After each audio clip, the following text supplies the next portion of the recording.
Hello students, welcome to Raja teaching centre. दोस्तों, हो चुका आगाज, रन का युग बदलने की तैयारी, जीत उसी की होगी जिसका संघर्ष है जारी, जो पसीना बहाएगा मैदान जीत के जाएगा। दोस्तों, आज हम पढ़ने वाले हैं क्लास 10th का ऑब्जेक्टिव प्रश्न। तो पेन और कॉपी उठा लीजिए और आइए देखते हैं आप इसमें कितना सॉल्व कर पाते हैं। प्लस इसमें आप देखिएगा कि हम कितना फास्ट ऑब्जेक्टिव सॉल्व कर पाते हैं, ये भी आप इस वीडियो में सीखिएगा। तो मेरा पहला प्रश्न है, यदि बहुपद p ऑफ x जो है x² - 2x + 5 के शून्यक ए बी है, तो ए बी का वैल्यू पूछा है, यानी अल्फा इंटू बीटा का वैल्यू पूछा है। अल्फा इंटू बीटा का सूत्र आप लोगों को पता है, c/a होता है। तो सर यहाँ पे c कौन सा है? तो ये मेरा a है, ये b है और ये 5 है, ये c है। तो 5/, a का वैल्यू क्या बैठाएंगे? x² के बगल में कुछ नहीं है, तो यानी कि 1 है, तो 5/1 यानी कि 5 ही होगा, option number A. Next question है, 1 + tan² थीटा का मान क्या होगा? डायरेक्ट ये सूत्र है, आप लोगों को पता होना चाहिए। 1 + tan² थीटा = sec² a होता है, option number A. Next question है, यदि 3θ = 90 डिग्री तो cos थीटा का वैल्यू बताइए। तो सिंपल क्वेश्चन है, 3θ है बराबर 90 डिग्री दिया हुआ है, आप यहाँ से थीटा का वैल्यू निकाल सकते हैं। कैसे सर? 90 डिग्री है, 3 नीचे आ जाएगा, 3 से काटिएगा, 3 × 9 यानी 30 डिग्री। तो आपको 30 डिग्री का वैल्यू पता करना है। तो √3/2 होता है, जो कि ऑप्शन में नहीं है, तो इसी को बनाना पड़ेगा √3/2, option number B. Next question है, sin² 40 है प्लस sin² 50 है, यानी डिग्री दिया है, आपको बताना है इसका वैल्यू। तो देखिए, sin² 40 डिग्री है प्लस sin² 50 डिग्री को कैसे लिख सकते हैं आप? sin 90 - थीटा लिख सकते हैं, 90 - थीटा। थीटा वैल्यू कितना रहे? 90 में से 50 गया तो 40। इससे क्या हुआ सर? देखिए, sin² 40 degree plus sin 90 - theta क्या होगा? cos थीटा होगा, cos² 40 डिग्री। तो sin² theta plus cos² theta = 1 होता है, जो कि ऑप्शन में नहीं है, option number D. Next question है, कोण थीटा वाले त्रिज्यखंड का क्षेत्रफल होगा? त्रिज्यखंड का क्षेत्रफल आप लोगों को पता है, θ/360 होता है गुना πr²। क्या होता है? ये सूत्र होता है। तो ऑप्शन नंबर θ/360 πr², यानी कि option number D. Next question है, 44 मीटर परिधि वाले वृत्त की त्रिज्या होगी। 44 सेंटीमीटर वृत्त की परिधि दिया है आपको, वृत्त की परिधि क्या दिया है? 44 सेंटीमीटर। आपसे क्या पूछा है? त्रिज्या पूछा है। तो वृत्त की परिधि होता क्या एक्चुअली? 2πr, यही ना होता है, जो कि 44 दिया है। तो आप वैल्यू पुट कीजिए, 2 22/7 = r बराबर 44। तो 22 दूना 44 से 44 कैंसिल हो गया, तो r बराबर मेरा क्या हो गया? 7। यही मेरा आंसर है, option number B. Next question है, आप देखते जाइए कौन कौन सवाल आपसे बन रहा है, वीडियो को रोक के बनाइए, फिर मेरा सॉल्यूशन देखिए। यदि वृत्त की परिधि और क्षेत्रफल बराबर है तो वृत्त का व्यास होगा। तो पहले आप रोकिए वीडियो, उसको बनाने का कोशिश कीजिए, नहीं बनेगा तो फिर मेरा वीडियो देखिए। वृत्त की परिधि क्या होता है? 2πr, ठीक है, बराबर है किसके? वृत्त का क्षेत्रफल के, यानी कि πr² के। तो ये दोनों बराबर है, तो देखिए पाई से ये पाई कैंसिल कर सकते हैं, नीचे आएगा तो एक r से एक r कैंसिल हो गया, तो r बराबर क्या हो गया? 2, यानी त्रिज्या तो निकल गया 2। आपसे पूछा था क्या? व्यास। व्यास क्या होता है? 2r होता है, यानी दुगना होता है, तो क्या हो जाएगा? 4, option number D. Next question है, माध्यक का 3 गुना और माध्य के 2 गुना का अंतर क्या होगा? ओके, तो बहुलक कहलाता है। डायरेक्ट ये भी सूत्र है, बहुलक बराबर 3 माध्यक - 2 माध्य। ओके, नेक्स्ट क्वेश्चन है, 5 3 7 6 4 2 1 की माध्यिका क्या होगी? तो दोस्तों, माध्यिका निकालने के लिए पहले जो संख्या दिया है उसे किस सजाना पड़ता है? आरोही क्रम में। तो सबसे पहले छोटा 1, फिर 2 आएगा, फिर 3 भी है, फिर क्या है? 4 है, फिर 5 है, और क्या है? 6 है, फिर 7 है। इसको सजा लिए, 7 संख्या था, 2 2 4 2 6 7, ठीक है। तो अब इधर से 3 गायब, इधर से 3 गायब, बचा क्या बीच में? 4। तो option number C. Next question है, प्रथम 5 प्राकृत संख्याओं का माध्य। तो प्रथम 5 प्राकृत संख्या क्या हो गया, 1 2 3 4 और 5, ठीक है। अब सबको क्या कर दीजिए, जोड़ दीजिए। 1 जोड़ 2, फिर 3 जोड़ना है, फिर 4 जोड़ना है और फिर 5 जोड़ना है। बट्टे में कितना है संख्या, 1 2 3 4 5, 5 से भागा दे दीजिए, यही ना माध्य होता है। तो 3 3 6 4 10, 10 5 15, 15 बट्टे में 5 है तो काटिएगा तो 5 का 5, 5 तिया 15, option number B. Next question है, निम्न में से कौन सी घटना की प्रायिकता नहीं हो सकती है। तो किसी भी घटना की प्रायिकता क्या होगा, 1 होगा, या परसेंटेज में पूछेगा तो 100% होता है, ठीक है। 1 से अधिक होता है तो वो नहीं होगा, या 110% रहेगा तो वो भी नहीं होगा। तो क्या होगा, option number A 1.1। Next question है, 1 2 3 4 5 6 7 8 9 10th में सम संख्याओं की प्रायिकता होगी। दोस्तों ये सभी चैप्टर से लिया गया है सवाल, आपको बनाने में भी मज़ा आ रहा होगा। तो 1 2 3 4 5 6 7 8 9 10 में सम संख्या की प्रायिकता पूछा। तो सभी संभव परिणामों की संख्या कितना होगा, 10 संख्या, तो टोटल 10 हो गया।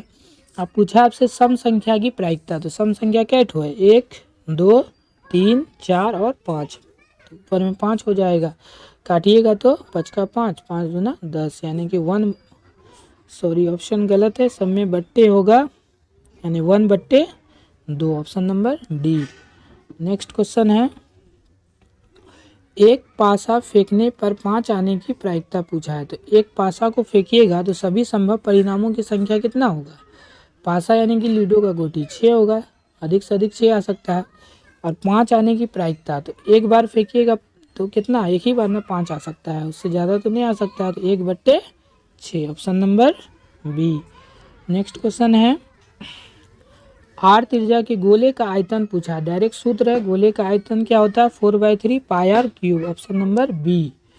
नेक्स्ट क्वेश्चन है, यदि घन का आयतन 125 सेंटीमीटर क्यूब हो तो घन का पृष्ठीय क्षेत्रफल क्या होगा। तो सबसे पहले घन का आयतन आपको पता होना चाहिए, भुजा क्यूब होता है यानी कि एक क्यूब, जो कि कितना दिया है 125, तो यहाँ से आपको भुजा का वैल्यू पता हो जाएगा, ऐसे होगा।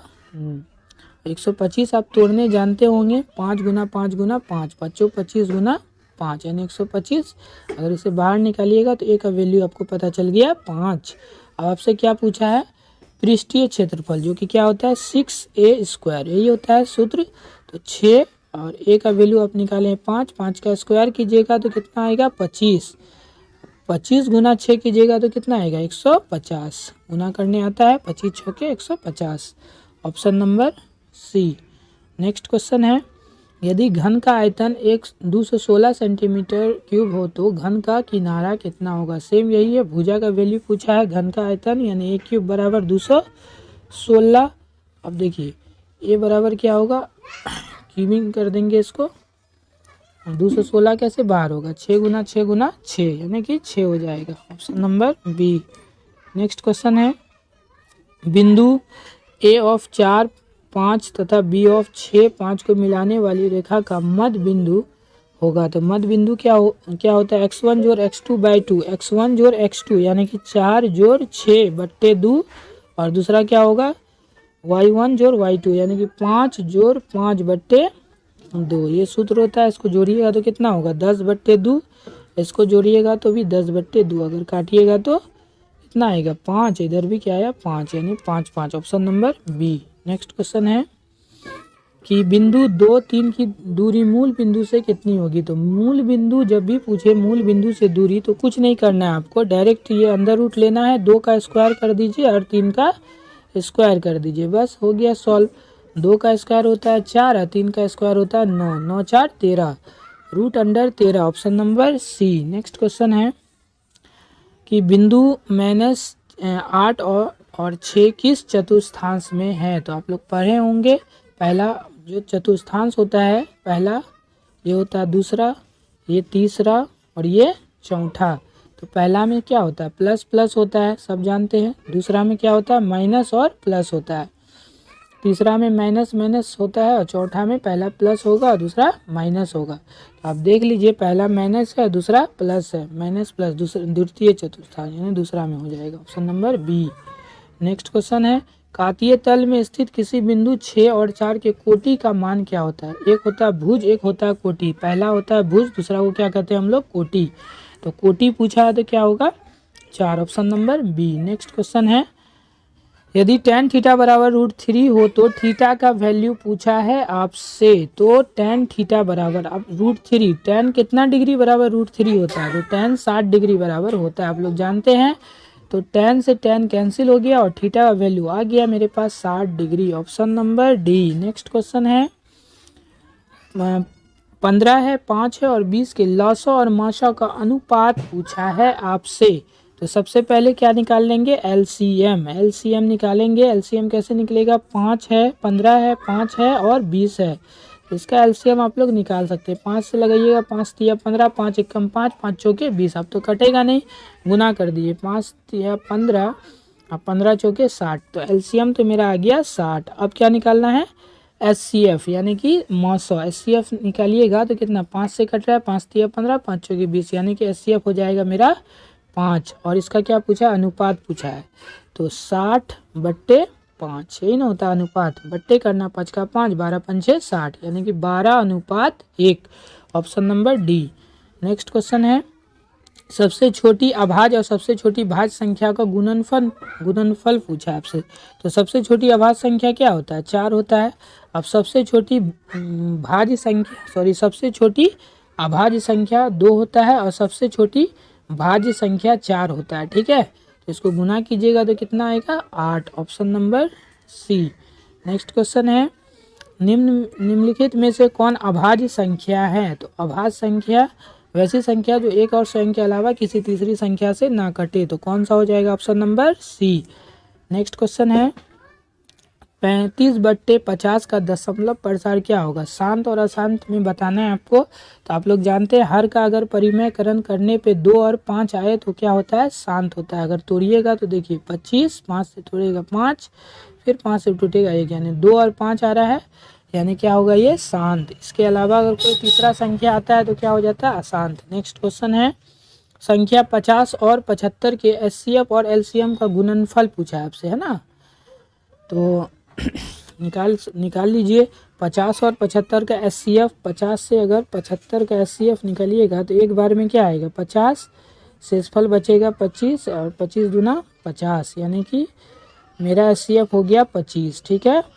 और क्या निकालना है? एलसीएम निकालना है। तो 50 और 75 का जो एलसीएम निकालिएगा, कैसे शॉर्ट में निकाल सकते हैं? 75 तो हो नहीं सकता क्योंकि 50 से कटेगा नहीं। तो 75 दूना कीजिएगा 150, जो कि 50 से भी कट रहा है और 75 से भी कट रहा है। तो आपका पहला तो आपको निकालना था क्या? एचसीएफ, जो कि 25 निकला, ठीक है। फिर एलसीएम आप निकाले 150 निकला। अब इसे गुना कर दीजिए, 15 का पहाड़ा आता है, 15 पछे 75, 15 दूना 30, 7 37 यानी कि 3750, option number B. Next question है, दो लगातार संख्याओं का एचसीएफ पूछा है। तो 2 लगातार संख्या का एचसीएफ यानी 1, 2 भी हो सकता है, या 5 और 7 भी हो सकता है, या फिर कोई भी 2 संख्या लगातार लेना है। तो इसका एचसीएफ कभी भी आप लोग निकालिएगा तो क्या निकलेगा? आपको 1 ही निकलेगा, ठीक है। किसी से भी आप चेक कर सकते हैं, कोई भी 2 संख्या लीजिए लगातार, उसका एचसीएफ जो निकालिएगा तो वो कितना निकलेगा? 1 ही निकलेगा। किसी से भी आप चेक कर सकते हैं ना। देखिए 1 आ रहा है तो option number A. Next question है, सबसे छोटी भाज्य और सबसे छोटी अभाज्य संख्याओं का एचसीएफ ज्ञात करना है आपको। सेम सवाल है, सबसे छोटी भाज्य संख्या 4 हो गया, सबसे छोटी अभाज्य संख्या 2 हो गया। अब इसका एचसीएफ निकालना है तो निकाल दीजिए एचसीएफ, 2 दूना 4 यानी कि 2 ही हो जाएगा HCF, option number A. Next question है, 5√3 एक कौन सी संख्या है? परिमेय है या अपरिमेय है? तो पहला हो गया परिमेय, दूसरा हो गया अपरिमेय। परिमेय और अपरिमेय संख्या का गुणनफल हमेशा अपरिमेय होता है, option number B. Next question है, यदि साइन थीटा बराबर 12/13 हो तो कोस थीटा का वैल्यू आपसे पूछा है। तो साइन थीटा बराबर क्या होता है? आप लोग जानते हैं, साइन थीटा बराबर होता है p/h यानी लंब बट्टे कर्ण, ठीक है।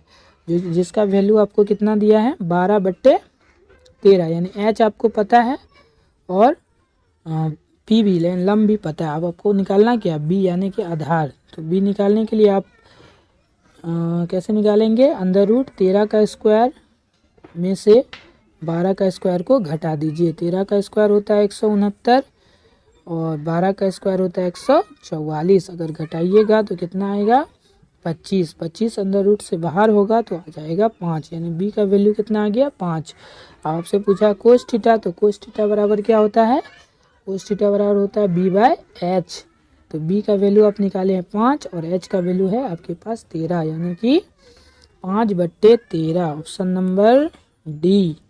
नेक्स्ट क्वेश्चन है समांतर श्रेणी 10 7 4 डॉट डॉट डॉट का 30वां पद शॉर्ट में बनाएंगे तो 30वां पद को हम लोग क्या लिख सकते हैं, a + 29d, ऐसा लिख सकते हैं। बिल्कुल सर, a का वैल्यू आपको पता है, ये प्रथम पद होता है 10, बैठा दीजिए 29। d का वैल्यू आप कैसे निकालेंगे, 7 में से 10 को घटाइएगा तो कितना आएगा -3, यही होता है d। a2 - a1 करते हैं तो d का वैल्यू आ गया -3। अब इसको गुना कीजिएगा तो 29 × 3 प्लस माइनस 87 हो जाएगा, है ना। 29 × 3 87, 87 में से 10 गया तो -77, option number B. Next question है 32 नंबर सवाल है, समांतर श्रेणी 6.6 है, उसके बाद है 1.7 2.8 3.9 डॉट डॉट डॉट का सार्वंतर, यानी कि डी पूछा आपसे। सार्वंतर कैसे निकालते हैं, a2 - a1। तो a2 मेरा कितना 1.7 और a1 है मेरा 0.6, तो इसको घटाइएगा तो कितना आ जाएगा 1.1। दूसरा भी आप चेक कर सकते हैं, a3 में से a2 घटा के, यानी 2.8 में से 1.7 को घटाइएगा तो 8 में से 7 गया 1, 2 में से 1 गया 1, यानी 1.1, यानी घटा रहे हैं तो कितना आ रहा है 1.1, तो option number C. Next question है श्रेणी -40 है, -15 है, 10 है, 35 है डॉट डॉट डॉट का 10वां पद।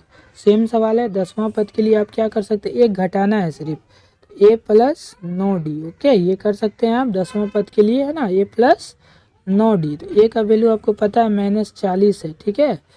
9 डी का वैल्यू आप कैसे निकालेंगे, ये 15 में से 40 को घटाना पड़ता है, यानी कि -15 और माइनस प्लस हो जाएगा 40 और घटाइएगा तो कितना आएगा 25, है ना। तो प्लस का 25 है तो गुना कर दीजिए, 25 × 9 कीजिएगा कितना होगा 25 नमा कितना होता है 9 × 5 = 45 और 18 × 4 = 22, 225। 225 में से 40 घटाइए 5, 12 में से 4 गया 8 और यहाँ 185, option number B. Next question है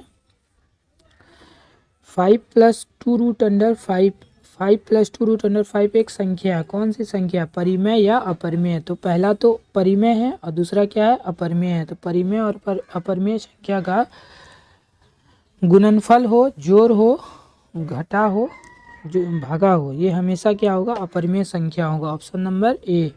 नेक्स्ट क्वेश्चन है 2 समरूप त्रिभुजों के क्षेत्रफल क्रमशः 9 तथा 16 सेंटीमीटर है, इनकी संगत भुजाओं का अनुपात क्या होगा। तो जब भी ऐसा सवाल आए तो इसका क्या कर दीजिए आप वर्गमूल निकाल दीजिए, √9 √16, यानी इसका निकल जाएगा 3, इसका निकल जाएगा 4, 3:4, ऑप्शन नंबर बी। इस वीडियो में आज हम इतना ही, सवाल 35 ही सवाल करेंगे। तो दोस्तों आपको ये सवाल कैसा लगा कमेंट बॉक्स में लिखिए, आपका कितना सॉल्व हो पा रहा है और आपको फास्ट सॉल्व करना है, ठीक है। अगर वीडियो अच्छा लगा तो वीडियो को लाइक कीजिए, हमारे चैनल को सब्सक्राइब कीजिए। Thank you.